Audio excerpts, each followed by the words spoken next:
ఎవరిదో ఒకరి మీద నింద తోసేయడం, ఎవరిదో ఒకరి మీద తప్పు తోసేయడం, మనం మాత్రం హ్యాపీగా ఉండడం. ఇప్పుడే ఒక న్యూస్ చూశాను, అమ్మాయి అత్తారింటికి వెళ్ళాక సూసైడ్ చేసుకోవడం ఏదో జరిగిందంట, హస్బెండ్ చంపేయడం. ఇంకా అది మిస్టరీగానే ఉంది, అది పోలీసులు తేలుస్తారు అనుకోండి, అది పక్కన పెట్టండి. అయితే ఇప్పుడు నేనేం చెప్పాలనుకుంటున్నానంటే, అమ్మాయి లవ్ మ్యారేజ్ చేసుకుంది అనుకోండి, ఏం చెప్తారు? లవ్ మ్యారేజ్ చేసుకుంటే అది అమ్మాయి కర్మ అంటారు. అక్కడ అమ్మాయి అత్తారింట్లో ఎన్ని బాధలు పడినా ఇంకా చెప్పుకోవడానికి ఉండదు అనమాట. ఎందుకంటే లవ్ మ్యారేజ్ చేసుకుంది కాబట్టి నీ లవ్ మ్యారేజ్ నువ్వు చేసుకున్నావు, నువ్వు ఎలా అనుభవించి అనేస్తారు. అదే అమ్మాయి అరేంజ్డ్ మ్యారేజ్ చేసుకుని అత్తారింట్లో ఏమైనా కష్టం పెడితే అప్పుడు ఆ దేవుడు చేసిందమ్మా, మనం ఏం చేస్తాం, అడ్జస్ట్ అయిపోవాలి అంటారు. జరగకూడదు జరిగినప్పుడు ఆ అమ్మాయి ఇలా వారి కట్నం వేధింపులో లేకపోతే ఇంకేదైనా జరగకూడదు జరిగే అమ్మాయి చనిపోయింది అనుకోండి, అప్పుడేమంటారు, అత్త మామల మీద తోసేస్తారు నిందని. నాకు ఇక్కడ ఒక విషయం అర్థం కాక అడుగుతాను.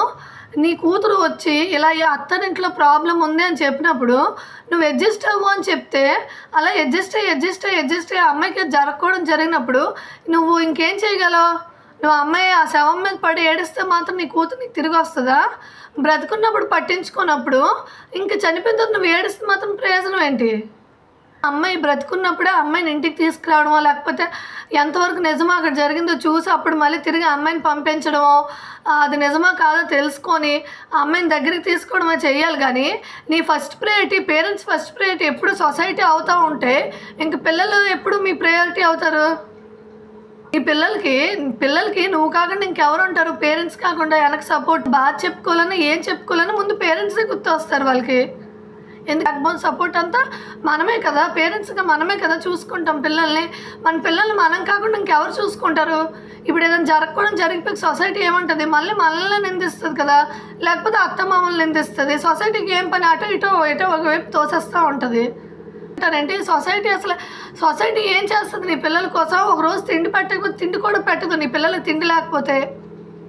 అమ్మాయి ఆడపిల్ల, ఒక ప్రెజర్, ఆడపిల్లే పరువు అని ఒక దీని నుంచి బయటికి రండి, ఒక పిచ్చి నుంచి బయటికి రండి. పరువు అంటే ఏంటి కనిపిస్తుందా? పరువు ఏమైనా మనకి? నీ వెనక మాట్లాడుకున్న వాళ్ళు వెనకే ఉంటారు, ముందుకు వస్తారా వాళ్ళు? నువ్వు వెనక మాట్లాడుకున్న వాళ్ళు ఎప్పుడు ముందుకు రారు, నీ వెనక మాట్లాడుకుంటూనే ఉంటారు. అసలు ఈరోజు ఆ ఇన్సిడెంట్ చూసి నా తల్లి అలా ఏడుస్తుంది. అన్నిసార్లు చెప్పిందంట వాళ్ళ కూతురు ఇక్కడ బాగాలేదు, ఇక్కడ ప్రెజర్గా ఉందని. అప్పుడేం చేసావు? ఇప్పుడు నువ్వు ఏడుస్తే మాత్రం ఏం ప్రయోజనం? కనిపించని విషయం అసలు ఆ పరువు అనేది అసలు కనిపించదు. ఏమైనా ఇల్లీగల్ అఫైర్సా, లేకపోతే దొంగతనమా, లేకపోతే ఇంకేమైనా మందు కొట్టడమా, డ్రగ్స్ వేయడమా? అవి చేసిన వాళ్ళు కూడా పిల్లలు తెచ్చి ఇంట్లో పెట్టుకున్నారు హ్యాపీగా. అవి కదా ఎదప్పళ్ళు.